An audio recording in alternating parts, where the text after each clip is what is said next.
بسم اللہ الرحمن الرحیم۔ السلام علیکم۔ مزمل وائس آفیشیل میں خوش آمدید۔ میرا کزن احسن دوسرے شہر میں رہتا تھا۔ میں وہاں ایک ضروری کام سے گیا تو میں نے سوچا کہ اس سے بھی ملتا چلوں۔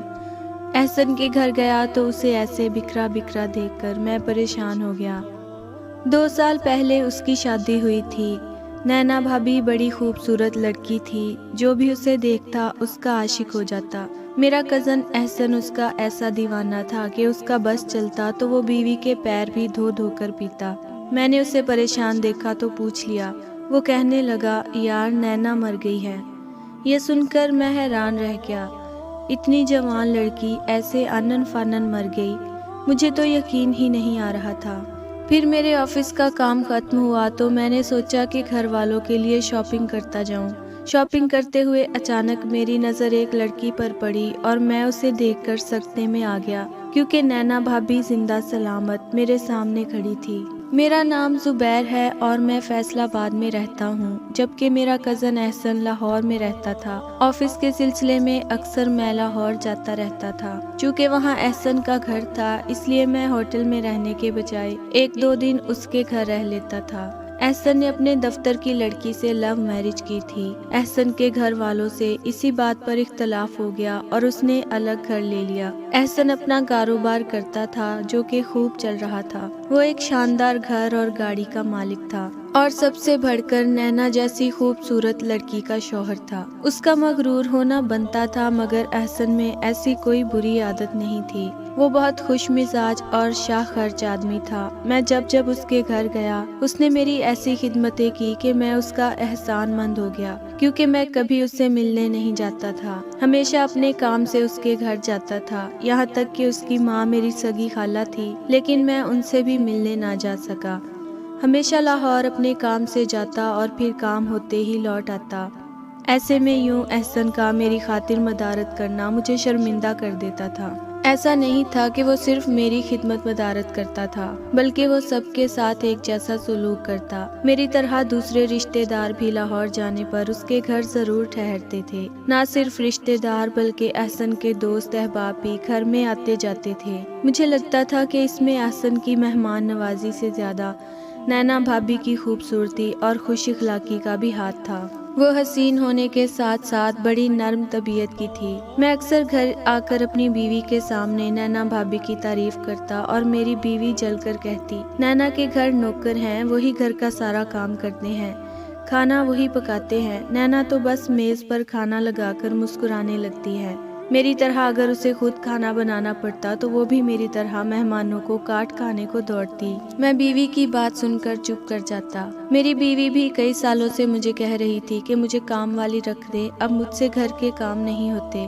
میں یہ بات ایک کان سے سن کر دوسرے سے نکال دیتا تھا، کیونکہ میں ٹہرا تنخواہ دار بندہ، میرے پاس اتنے پیسے کہاں کہ میں اسے کام والی رکھ دیتا۔ احسن کا تو اپنا کاروبار تھا، اسے پیسے کی کمی کہاں تھی۔ ویسے بھی نینا بھابھی اتنی نازک سی تھی کہ اگر میری بیوی ہوتی تو میں خود ہی گھر کے سارے کام کر لیتا۔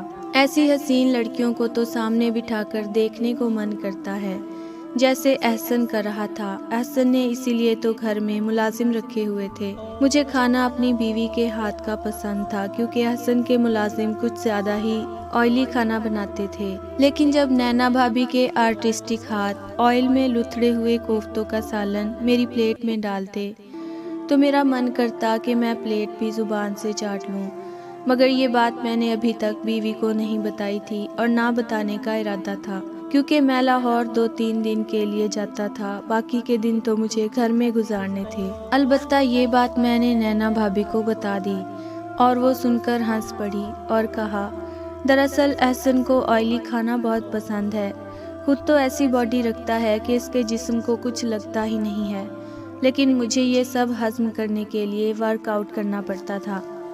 یہ سن کر نینا بھابھی ہنس دی اور میں نے چپکے سے اس کے حسین سراپے پر نگاہ ڈالی۔ احسن بہت لکی تھا کہ اسے ایسی خوبصورت لڑکی ملی تھی۔ میں احسن کو دیکھ کر سوچتا کہ اس لنگور کو ایسی حور جیسی بیوی ملی ہے۔ میں بھی ایسی لڑکی کے سپنے دیکھتا تھا، مگر میری ایسی قسمت کہاں تھی۔ لیکن کبھی کبھی میں سوچتا کہ نینا بھابھی جیسی لڑکی کے لیے احسن جیسا بندہ پرفیکٹ تھا،